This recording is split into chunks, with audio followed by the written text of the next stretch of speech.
Alors bonjour à tous, pour ceux qui ne me connaissent pas, je suis The Braise Green Witch, la sorcière verte bretonne, et je vais vous présenter aujourd'hui l'oracle de Merlin.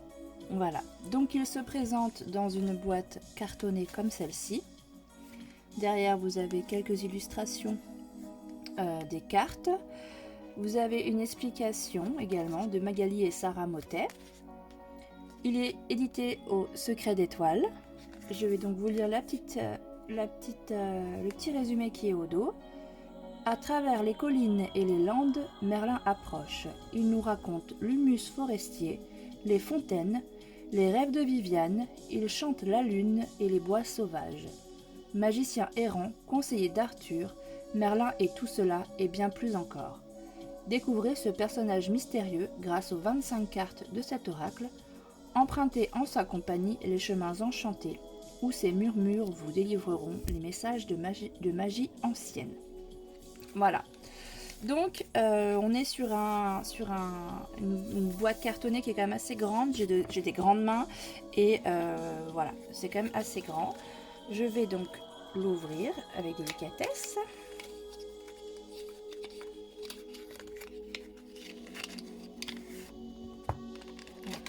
Une petite dans le fond. Donc, à l'intérieur, nous avons un livret qui est de la même taille que les cartes. Hop, je vais me centrer un petit peu plus à la caméra. Voilà, il est d'une bonne qualité. L'intérieur est très joli, je trouve. En fait, ça a vraiment un effet un petit peu papier vieilli. Vous avez donc le nom de la carte, les mots clés, et puis après vous avez donc plusieurs parties différentes.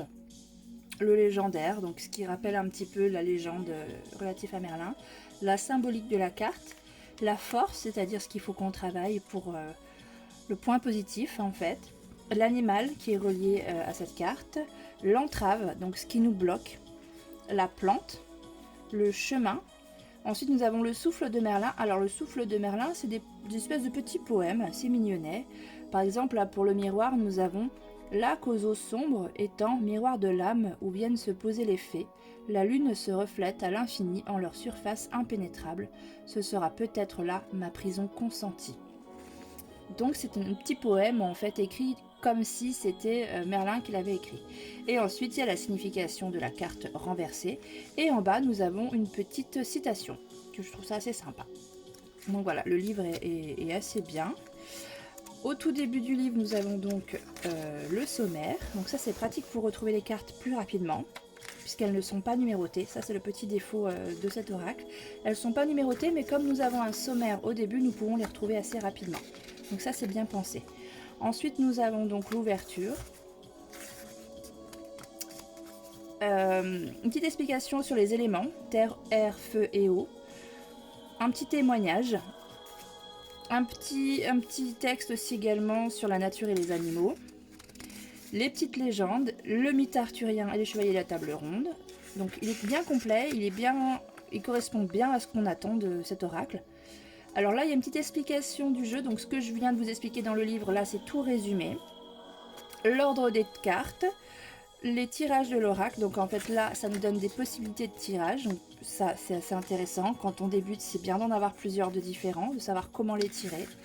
Et ensuite, du coup, là, il y a une petite explication sur Merlin. Et après, on commence donc les cartes. Voilà.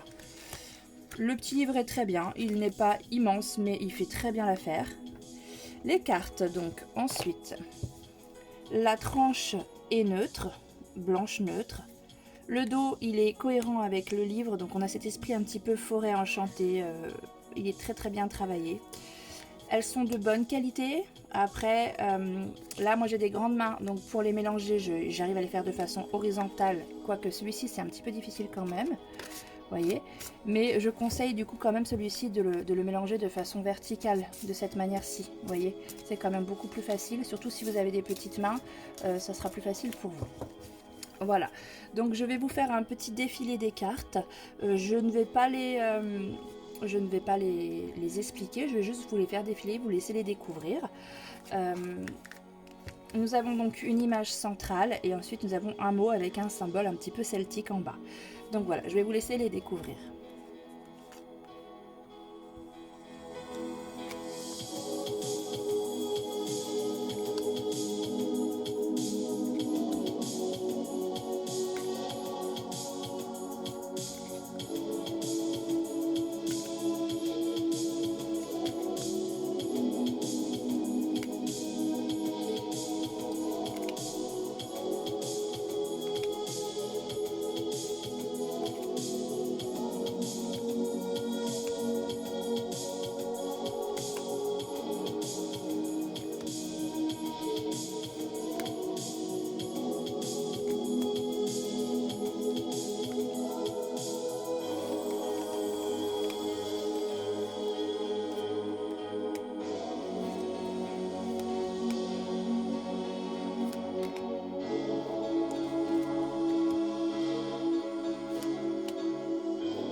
voilà, c'était la dernière carte de l'oracle.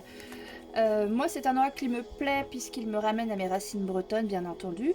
Après, tous ceux qui aiment un petit peu l'univers arthurien, les chevaliers à table ronde, Merlin, tout ce qui est un petit peu légendaire, ils trouveront leur bonheur. Les cartes sont très originales, je trouve. Elles sont très grandes, donc c'est aussi plaisant de les tirer. Moi, j'aime bien travailler avec des grandes cartes. Bon, le fait que j'ai des grandes mains joue certainement avec ça. Je les trouve lumineuses et froides en même temps. Je sais pas comment expliquer. C'est dans un univers, quoi. Voilà, vraiment. Quand on tire cet oracle-là, on est dans un univers. Et c'est ce qu'on attend de cet oracle. Donc voici, je le trouve très très sympa. Et je vous laisse du coup vous faire votre avis sur la question, en vous souhaitant de vous revoir très bientôt.